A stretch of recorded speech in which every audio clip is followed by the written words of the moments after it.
저는 40세 한도윤입니다. 중소건설사를 운영하며 평범하게 살아가던 제게 운명 같은 만남이 찾아왔습니다. 바로 10년 어린 골프 선수 장세영과의 결혼이었죠. 세연을 처음 본 순간을 지금도 생생히 기억합니다. 25살에 첫 우승을 차지했을 때 텔레비전 화면에서 본 그녀의 모습은 정말 아름다웠어요. 마지막 홀에서 완벽한 퍼팅을 성공시킨 후 환하게 웃던 모습이 제 마음을 완전히 사로잡았습니다. 그 우아한 스윙 자세와 승리 후 보여준 밝은 미소는 마치 천사 같았죠. 당시 저는 골프에 대해 아는 것이 별로 없었지만 세연의 플레이는 정말 특별해 보였습니다. 운명처럼 지인의 소개로 세연을 만나게 되었어요. 첫 만남부터 서로에게 특별한 감정을 느꼈습니다. 세연은 생각보다 차분하고 진중한 성격이었죠. 골프에 대한 열정과 프로의식이 대단했고 특히 연습에 임하는 자세가 정말 프로답더군요. 저 역시 그런 세연의 모습에 더욱 깊이 빠져들었습니다. 매주 만나면서 세연의 진솔한 모습을 알게 될수록 더욱 사랑하게 되었어요. 28살 세연과 결혼할 때 주변 반응은 극과 극이었습니다. 부러워하는 사람들이 대부분이었지만 나이 차이와 화려한 스포츠계 인물과의 결혼을 우려하는 목소리도 적지 않았죠. 하지만 저는 세연을 진심으로 사랑했고 세연 역시 저의 진실한 마음을 받아주었습니다. 당신과 함께라면 어떤 꿈도 이룰 수 있을 것 같아요. 결혼식 날 세연이 이렇게 말했을 때 저는 평생 이 사람을 지켜주겠다고 마음속으로 다짐했어요. 그 순간의 감동과 행복감은 지금도 잊을 수 없습니다. 결혼 후 세연은 임신과 출산 과정을 겪으며 자연스럽게 골프계에서 물러났죠. 임신 중에도 연습을 하고 싶어 했지만 제가 말렸습니다. 건강한 아이를 낳는 것이 무엇보다 중요하다고 생각했거든요. 출산 후에는 부상까지 겹치면서 결국 은퇴를 선언하게 되었어요.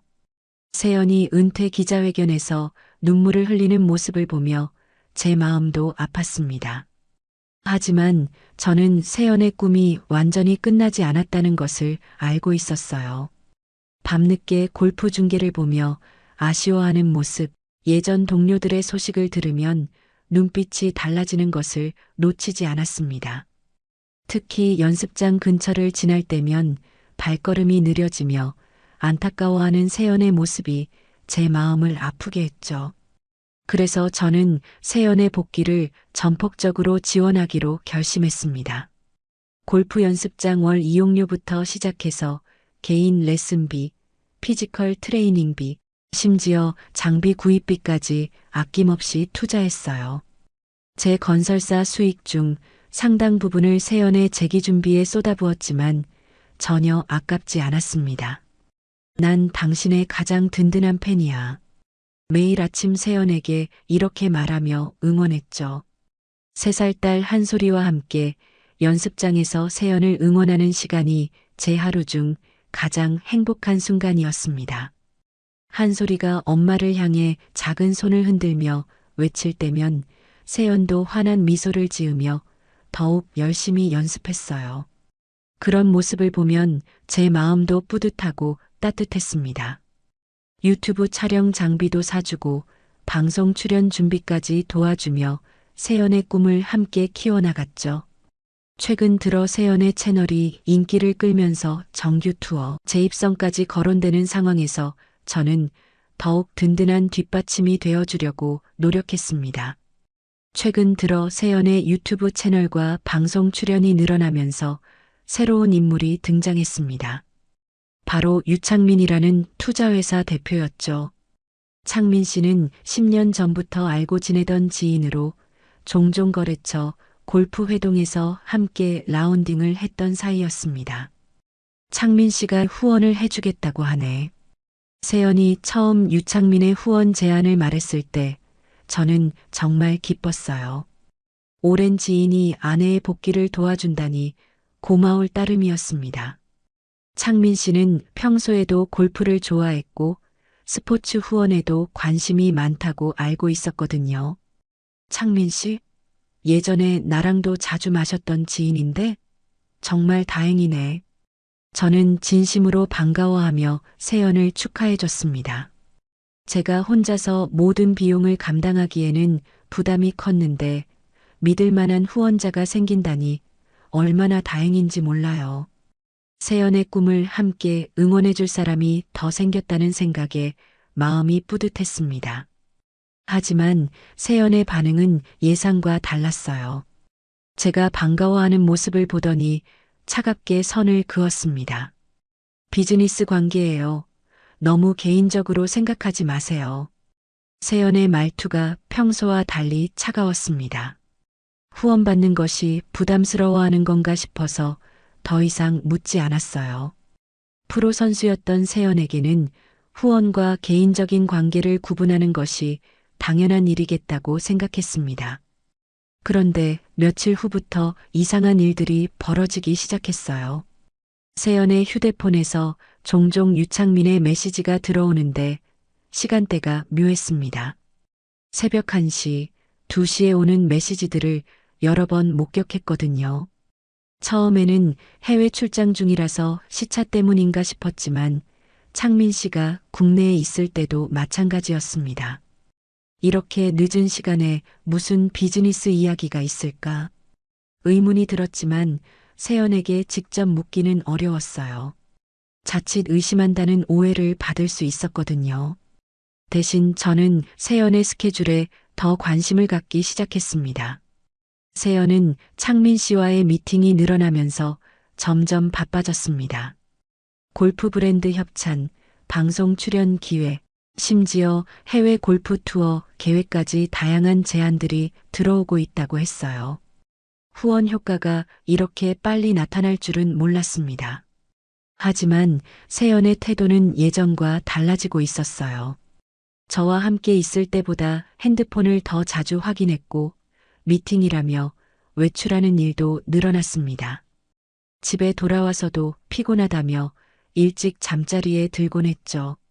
한솔이도 엄마의 변화를 느끼는 듯 했습니다. 예전에는 엄마와 함께 놀고 싶어 했는데 요즘은 저에게 더 많이 달라붙었어요. 아이의 직감은 정확하다는 말이 맞는 것 같았습니다. 아빠, 엄마는 어딨어? 한솔이의 질문에 어떻게 대답해야 할지 막막했습니다. 엄마가 꿈을 이루기 위해 열심히 노력하고 있다고 설명했지만 3살 아이가 이해하기에는 어려운 일이었죠. 그저 아빠의 품에서 더 많은 시간을 보내려는 한솔이가 안쓰럽기만 했습니다. 그러던 어느 날 출장 일정에 변동이 생겼습니다.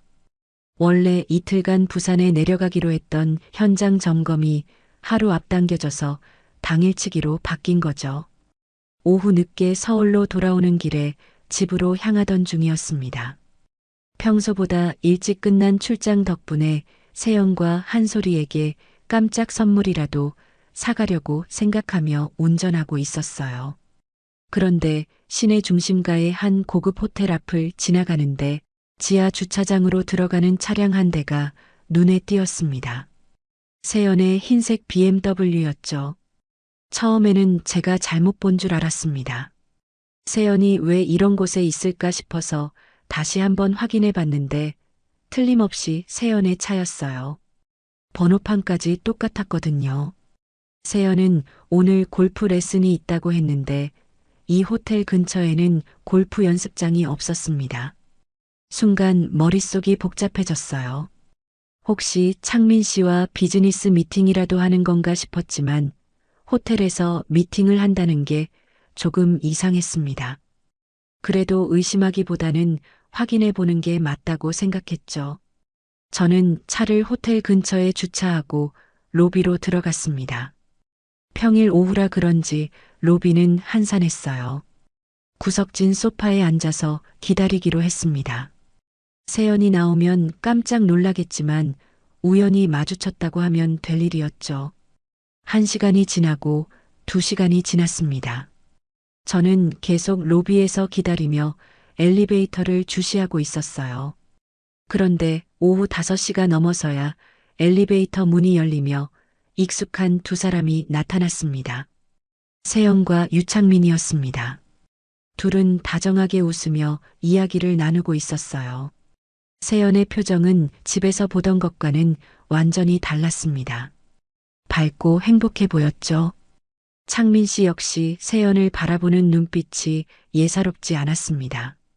저는 소파 뒤에 숨어서 두 사람을 지켜봤어요. 마음이 쿵쾅거렸지만 끝까지 확인하고 싶었습니다.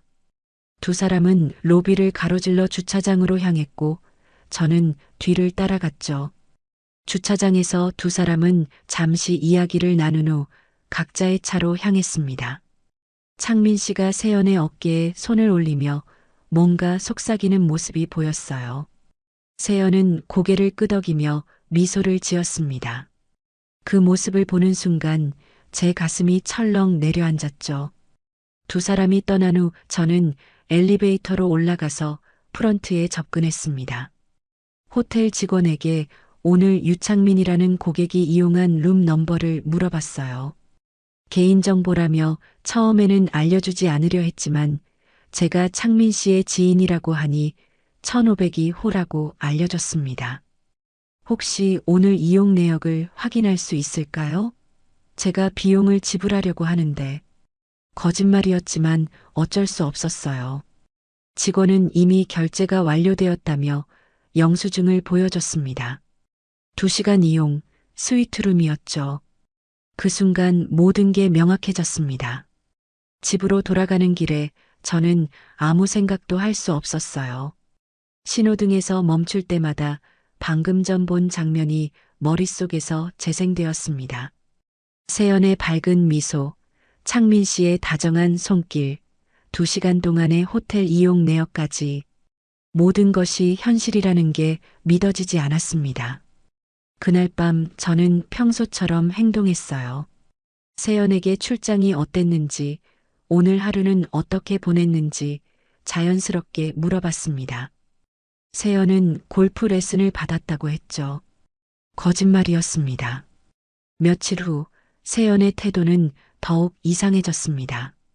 평소보다 화장을 더 진하게 하고 외출하는 일이 잦아졌어요. 미팅이라는 핑계로 저녁 늦게 들어오는 날도 늘어났죠. 제가 물어봐도 대충 얼버무리며 넘어가기 일쑤였습니다.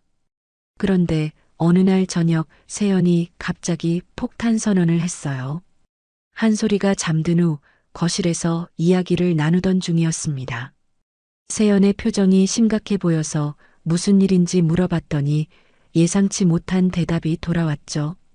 당신은 날 이해하지 못해요. 유창민 회장님은 날 존중해줘요. 순간 귀를 의심했습니다. 회장님이라고 부르는 것부터가 이상했어요. 언제부터 창민 씨를 그렇게 부르기 시작했는지 모르겠지만 뭔가 선을 넘은 느낌이었습니다. 저는 최대한 차분하게 대답하려고 노력했어요. 하지만 세연의 다음 말은 더욱 충격적이었습니다. 이혼을 하자는 거였죠. 10년 가까이 함께 살아온 부부가 3살 딸을 둔 가정이 이렇게 쉽게 무너질 수 있는 건지 믿어지지 않았습니다. 그는 내가 다시 설 수 있게 해줬어요. 당신은 그저 날 뒷바라지한 남편일 뿐이에요. 세연의 말 한마디 한마디가 제 가슴에 비수처럼 꽂혔어요. 뒷바라지한 남편이라니. 저는 세연을 사랑해서 모든 것을 지원해 왔는데 그게 단순한 뒷바라지에 불과했다는 말인가요? 그동안 제가 했던 모든 일들이 무의미하게 느껴졌습니다. 골프 연습장 비용부터 시작해서 개인 레슨비, 장비비, 심지어 유튜브 촬영 장비까지 제 건설사 수익의 상당 부분을 세연의 복귀를 위해 투자했는데 그 모든 것이 그저 뒷바라지였다니. 세연의 차가운 말투에서 더 이상 저에 대한 사랑은 찾아볼 수 없었어요. 저는 아무 말 없이 자리에서 일어났습니다. 더 이상 할 말이 없었거든요. 세연은 제가 나가는 모습을 그냥 지켜보기만 했어요. 한때 사랑했던 사람의 눈에서 차가운 무관심만이 느껴졌습니다. 그날 밤 저는 한솔이의 방에서 밤을 보냈어요. 자는 딸의 얼굴을 보니 마음이 더욱 아팠습니다. 이 아이는 아직 세상의 복잡함을 모르는데 부모의 이기심 때문에 상처받게 될 거라는 생각에 미안했어요. 새벽까지 잠을 이루지 못하며 생각했습니다. 정말 이대로 끝내야 하는 건지, 세영과 창민 씨 사이에 정말 그런 관계가 있는 건지 확실히 알고 싶었어요. 의심만으로는 부족했습니다. 확실한 증거가 필요했죠. 다음 날부터 저는 조용히 움직이기 시작했습니다.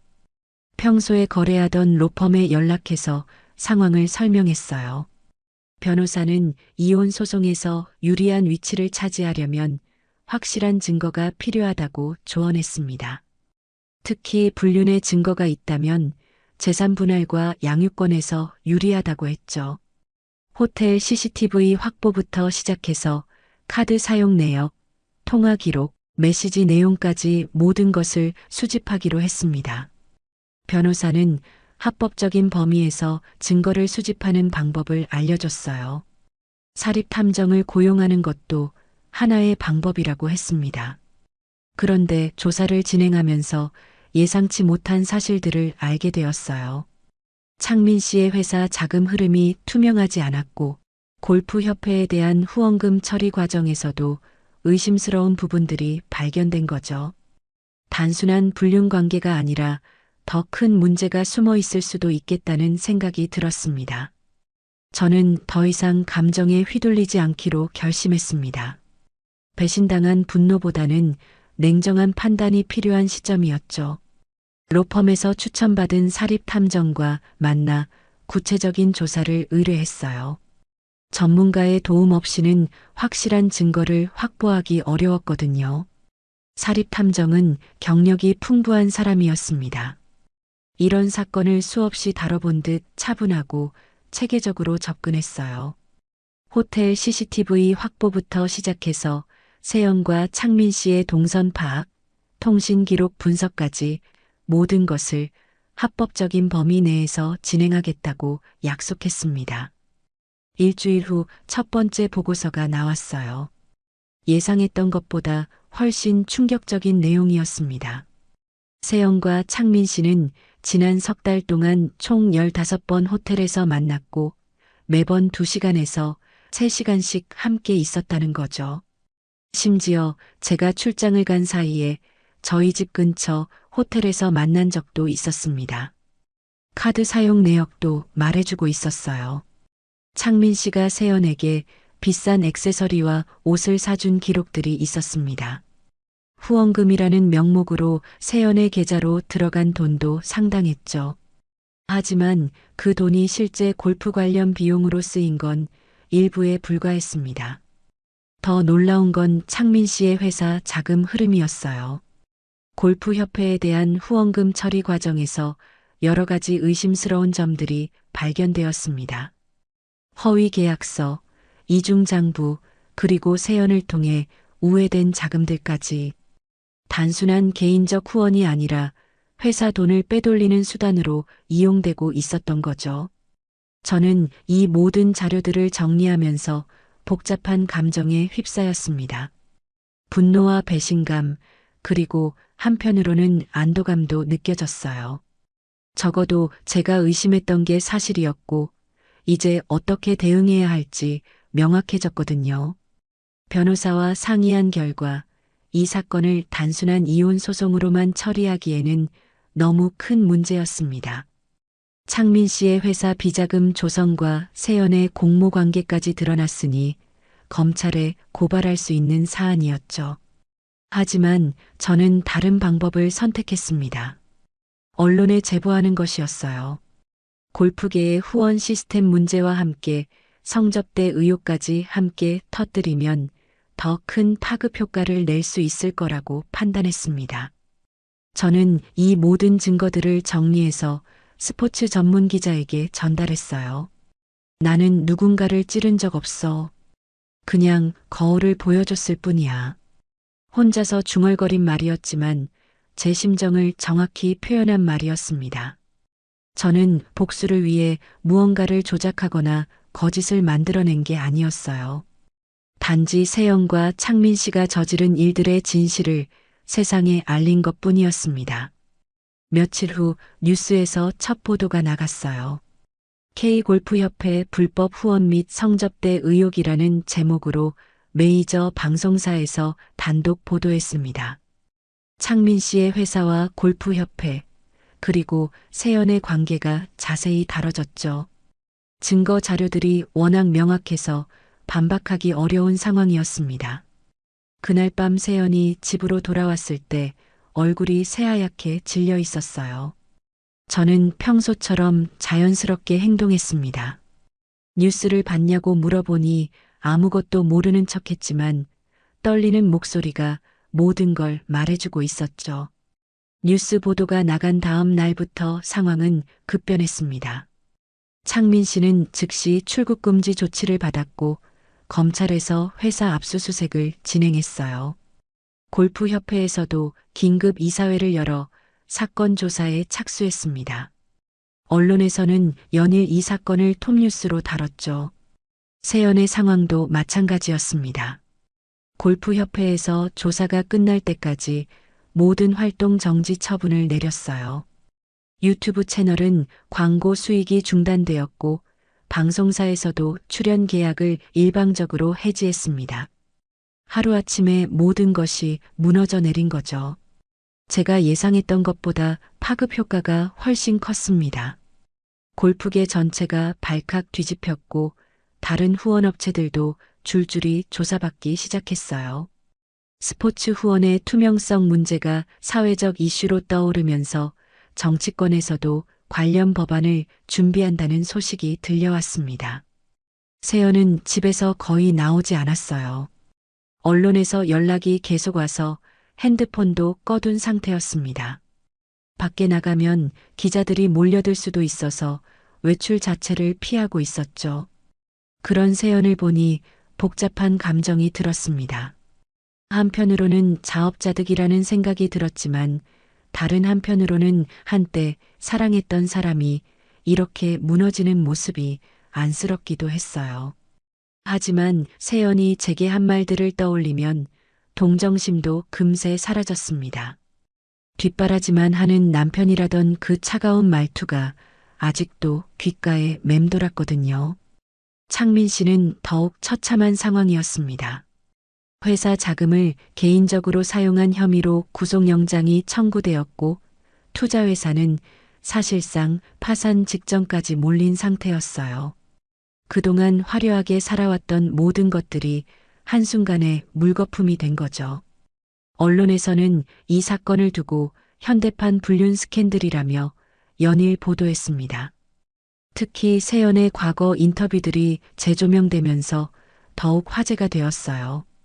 결혼 당시 남편에 대한 고마움을 표현했던 인터뷰들이 지금 상황과 대비되면서 더욱 충격적으로 다뤄졌습니다. 저는 이 모든 상황을 지켜보면서도 최대한 평정심을 유지하려고 노력했어요. 언론에서 저에게도 인터뷰 요청이 들어왔지만 모두 거절했습니다. 굳이 제가 나서서 더 자극적인 내용을 만들 필요는 없다고 생각했거든요. 진실은 이미 충분히 드러났으니까요. 그런데 변호사에게서 연락이 왔습니다. 도윤 씨, 언론 반응이 예상보다 크네요. 이제 이혼 소송 준비를 본격적으로 시작해야겠습니다. 네, 알겠습니다. 한솔이 양육권은 확실히 제가 가질 수 있을까요? 변호사는 확신에 찬 목소리로 대답했어요. 이 정도 증거면 양육권과 재산 분할에서 모두 유리한 위치에 설 수 있다고 했습니다. 한솔이는 아직 상황을 정확히 이해하지 못했지만 집안의 무거운 분위기를 느끼는 듯 했습니다. 평소보다 더 조용해졌고 저에게 더 자주 안기려고 했어요. 아이만큼은 이 모든 일에 상처받지 않도록 보호해야겠다고 다짐했습니다. 세연은 며칠 동안 저와 눈도 마주치지 않았어요. 아마 자신이 한 일들이 이렇게 큰 파장을 일으킬 줄은 몰랐을 겁니다. 단순히 개인적인 문제로 끝날 거라고 생각했겠지만 공적인 자금이 연루된 이상 그럴 수 없었죠. 일주일 후 세연이 처음으로 저에게 말을 걸어왔습니다. 도윤 씨, 내가 잘못했어요. 정말 미안해요. 모든 것이 잘못되었다는 것을 인정하며 용서를 구했어요. 하지만 이미 늦었습니다. 미안하다고 해서 달라질 게 있나? 이미 모든 게 끝났어. 깨진 신뢰는 쉽게 회복될 수 없었고 무엇보다 한솔이의 미래를 생각하면 더 이상 함께할 수 없다는 결론에 도달했습니다. 그로부터 한 달이 지났습니다. 이혼 절차는 예상보다 빠르게 진행되었어요. 세연이 더 이상 다툴 명분도 없었고 언론의 시선 때문에라도 조용히 마무리하고 싶어 했거든요. 한솔이의 양육권은 당연히 제가 가져갔습니다. 재산 분할 역시 제게 유리하게 결정되었죠. 세연은 이혼이 확정된 후 친정으로 돌아갔습니다. 골프계에서는 이미 발을 붙일 곳이 없어진 상태였어요. 방송가에서도 완전히 퇴출되었고 유튜브 채널도 구독자들이 대거 이탈하면서 사실상 폐쇄나 다름없었습니다. 10년 넘게 쌓아온 커리어가 하루아침에 무너진 거죠. 창민 씨는 더욱 비참한 결말을 맞았습니다. 횡령과 배임 혐의로 실형을 선고받았고 회사는 파산했어요.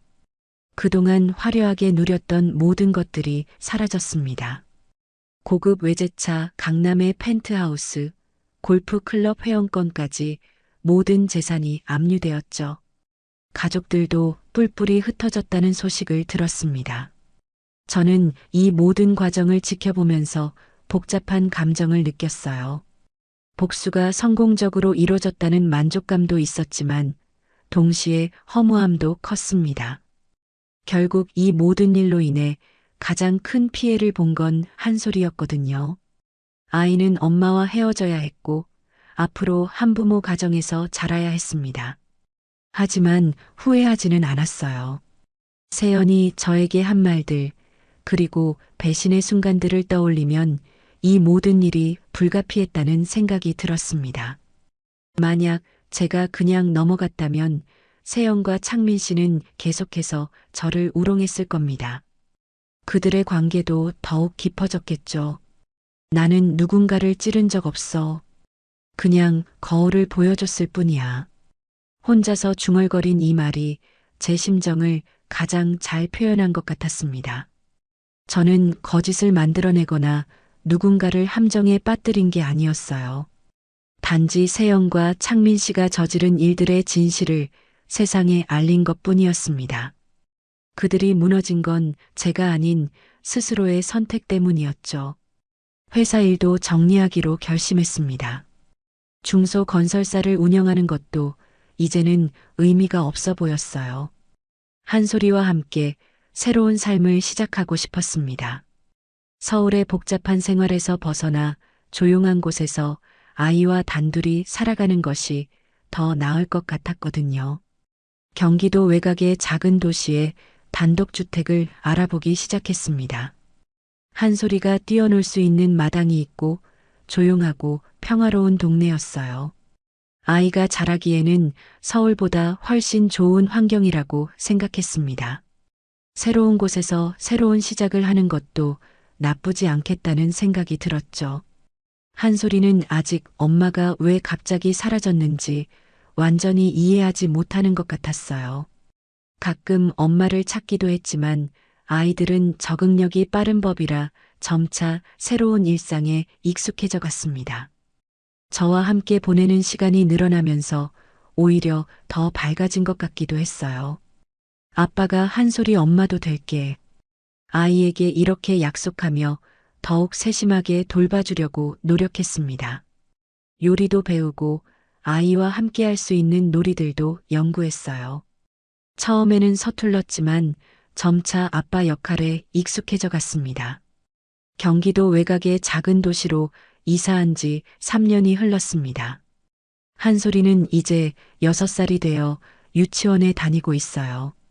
처음에는 새로운 환경에 적응하느라 힘들어했지만 지금은 동네 아이들과 잘 어울리며 밝게 자라고 있습니다. 마당에서 뛰어노는 한솔이를 보면 이곳으로 이사 온 결정이 옳았다는 생각이 들어요. 저는 건설업을 완전히 정리하고 작은 카페를 운영하고 있습니다. 동네 주민들이 자주 찾아오는 아담한 공간이에요. 복잡한 사업보다는 단순하지만 평온한 일상이 더 소중하게 느껴졌거든요. 한솔이가 유치원에서 돌아오면 카페에서 숙제를 하고 저는 옆에서 지켜보며 도와주곤 합니다. 세연의 소식은 가끔 들려왔어요. 친정에서 지내며 작은 골프용품 가게를 운영한다고 했습니다. 예전에 화려했던 모습은 온데간데 없고 조용히 살아가고 있다더군요. 한솔이가 가끔 엄마를 묻기도 하지만 저는 엄마도 새로운 곳에서 열심히 살고 있다고 말해줍니다. 창민 씨는 작년에 출소했다는 소식을 들었어요. 하지만 예전의 위세는 완전히 사라지고 지방에서 작은 사업을 하며 근근히 살아간다고 했습니다. 가족들과도 연락이 끊어진 상태라더군요. 자신의 욕심이 불러온 결과였죠. 오늘은 한솔이의 유치원 졸업식이었습니다. 작은 무대에서 아이들이 하나씩 상을 받는 모습을 보니 가슴이 뭉클했어요. 한솔이가 제 이름을 부르며 손을 흔드는 모습이 정말 사랑스러웠습니다. 졸업 후 선생님이 부모님들과 간단한 인터뷰를 했어요. 아버님은 한솔이에게 어떤 분이세요? 선생님의 질문에 한솔이가 대답했습니다. 우리 아빠는요, 저를 제일 먼저 생각해주는 사람이에요. 한솔이의 순수한 대답에 주변 부모들이 웃음을 지었어요. 저는 눈시울이 뜨거워지는 것을 느꼈습니다. 정말 고마운 아이였어요. 이 아이가 있어서 힘든 시간을 견딜 수 있었고, 새로운 삶을 시작할 용기도 낼 수 있었습니다. 집으로 돌아오는 길에 한솔이가 제 손을 꼭 잡았습니다. 그 작은 손에서 따뜻함이 전해져 왔어요. 이제 그 손에는 더 이상 배신도 거짓도 없었습니다. 오직 순수한 사랑과 신뢰만이 있을 뿐이었죠. 3년 전의 일을 되돌아보면 참 많은 일이 있었습니다. 배신과 분노, 복수와 절망의 시간들이었어요. 하지만 그 모든 과정을 거쳐 지금의 평온한 일상에 도달할 수 있었습니다. 세영과 창민 씨가 저에게 준 상처는 컸지만 동시에 진짜 소중한 것이 무엇인지도 깨닫게 해주었어요. 카페에서 바라보는 석양이 아름다웠습니다. 한솔이는 마당에서 혼자 그네를 타며 노래를 부르고 있었어요. 평범하지만 행복한 일상이었습니다. 화려하지 않아도 되고 많은 것을 가지지 않아도 괜찮았어요. 사랑하는 사람과 함께 보내는 시간이 가장 소중한 것이라는 걸 이제야 진정으로 알 수 있었습니다. 그들이 무너진 건 제가 아닌 스스로의 선택 때문이었습니다. 웃으며 배신한 대가를 저는 조용히 되갚았어요. 이제는 복수도 분노도 모두 내려놓고 한솔이와 함께 새로운 미래를 만들어 가려고 합니다. 이것이 제가 선택한 진정한 승리였습니다. 다음 이야기로 또 찾아뵙겠습니다. 오늘도 함께 해주셔서 감사합니다.